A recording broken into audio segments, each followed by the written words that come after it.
Hey, it's Benji Cole, son of Al Cole from CBS Radio and host of People of Distinction, the talk that gives an in-depth view of some of the most dynamic, intelligent, and successful people on the planet. Run to our website, peopleofdistinction.org for more info, or you can always email me directly at benji@alcoleenterprises.com. And on the line with us today, we have Carol Suchecki. We'll be discussing her wonderful book, My Dream with Grandpa. Available for purchase through Amazon as well as barnesandnoble.com. And guys, Carol was brought to our network, People of Distinction, today by some of the best movers in the business. Author Reputation Press Publishing. So if you have a book that you'd like moved, well, do yourself a favor and contact ARP. And you can find out more information on them at authorreputationpress.com. So without further ado, let's jump right in. Carol, first and foremost, welcome to People of Distinction, and thank you so much for being a guest with us today. How are you? Thank you, Benji. I was a Montessori teacher for 25 years, children of mixed ages in one room, and I would have the same child for 3 years sometimes or more. And so I was very close to the parents and children, and sometimes, which didn't happen very often then, which was about 11 or 12 years ago, when I was ready to retire, there would be a death in the family, and it would be a shock to the entire family. Of course. And the parents would come to me and say, do you have any suggestions about how I can talk to my child? And I kept books on hand. I had 6 or 8 books that I kept, and I'd give them 3 books and say, you may find something in here. And, while the children's books I'm talking about, and while you're reading this to your child, it'll open up the conversation and you can go from there. So, but there was some things that I never found in the books. Where is Grandpa? So the book that I wrote has a dream as the answer. And I wrote it from a 4-year-old's point of view to keep it really simple and basic, because it's the 4-year-old that needs it the most. Grandpa may have been his greatest security, and suddenly he's not here. So the sentences are very short and to the point. And the other thing that the book has that is universal, and I learned this the hard way myself, being exposed to different faiths and religions. Love is what unites us all. It unites all religions, all faiths. We all need it. We all crave it. So the other big part of the story is love. Not that I talk about it, but every picture shows it. And you feel what the child feels about needing love, and then seeing Grandpa in his dream and coming back and finding his dog and his dad and his mom and everyone who loves him at home. So it's a conversation book. Very simple, just a few lines. The story is mostly pictures. And so I thought this would be a good addition. And my hope is that the book will get out there and give a lot of parents an opportunity to have these conversations with their children in a comfortable, open setting where you can just discuss it. Absolutely. As you read each page. Carol, thank you very much for sharing all of that. And listen, first and foremost, let me backtrack a little bit. Let me thank you for all of the work that you put forth being an educator. I had a very brief stint in education myself. My listening audience is aware of this. One thing that is never discussed is how valuable educators are and how they never receive the amount of credit that they deserve for all the different hats that they wear, right? Because, listen, you may be an English teacher, you may be a social studies teacher, whatever the subject is, but we understand, anybody that's in that business, there are days where you need to be a therapist. And there are days where you need to be a referee and you need to be a friend and you need to, there's so many different hats that educators wear, and the work that they put forth is so profound and never is given enough credit. So thank you, Carol, first and foremost, for all your years of dedication to helping shape and mold the minds of future generations, because it is truly invaluable. Oh, well, thank you, Benji. Was really in love with the Montessori system because it values life above all. Absolutely. And everything we do connects us with life. Absolutely. All the exercises of taking care of oneself, one's environment, being aware of each other and how to interact with each other, to gardening. We always have a pet in the classroom for the children to care for. Learning responsibility toward others. It just has so many beautiful things about it. The last class I had was amazing to me. Sometimes Montessori works, sometimes it doesn't, but this one was working so beautifully that at the end of an hour and 25 minutes where the children freely chose work, there would be a hum in the room, like a group of little scientists, and they would just be so intent, concentrating so hard on their work that I did not like to ring the bell for recess. You're like, can't they just stay inside today? Can't they just stay inside? Carol, that's a beautiful thing. They could have gone on for another hour, I think. Right. There's and something. The other beauty is they teach each other. They're watching each other and learning from each other. I sat and observed while this was going on. Absolutely. Made notes. There's something that's so rewarding, again, from a teacher's perspective. And with college, it happened as well. But with my fourth grade especially, there was something so special about that group of individual kids. They were amazing. But also there's something that's so rewarding about when you see your children start to latch on to the lessons that you're teaching them.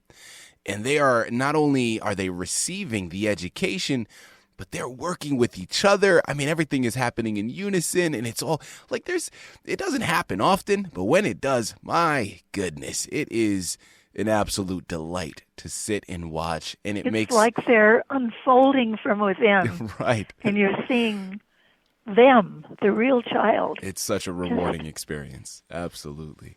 Opening up. Carol, not to get too far off here, because, listen, I could talk to you about just that in and of itself for hours. But, of course, the purposes of today's interview is all about My Dream with Grandpa. Now, you started to go into the inspiration behind it through your teaching. You would have parents coming up to you when they had experienced the passing of a loved one in their family on how to talk to their children. And as you said, you had books, and the books that you would offer were always missing a key component in your mind, which led you to write your book, My Dream with Grandpa. Well, Carol, I want to focus on that a little bit more and go into a little bit more of an elaboration for our listening audience. What did you find that made, your book different from others in its category, and what were other books missing that you felt your book could achieve? Well, the school I was in was very careful not to promote any faith, and almost all the books that I found were promoting a faith. And so I wanted to get down to the basics of what do you need to present this subject to someone, and then parents can fill in the faith if they want to. But I wanted the book to be very simple, and I had these two ideas. One was, will we ever see Grandpa again? And if you put a dream in the book, in the story, then that dream can go anywhere, or you can just leave it the way it is. I mean, it healed the child. He was able to hold Grandpa again, be in his lap again, and he didn't feel that Grandpa was lost to him forever. He did go back and see Grandpa. And the other idea is the idea of love. It's a very big concept, but it can be explained to a 4-year-old. They already know it. Absolutely. It's a good conversation opener. Fantastic. So children speak that language very fluently, and it heals. Now that the thing that breaks the heart is the loss of love. Now, will I ever see Grandpa again? Will I ever love him the way I did? Will he ever love me the way he did? And when you learn that love is everywhere, and you experience love with your family, your dog, it fills the heart again. Again, here in the line with Carol Sucheki.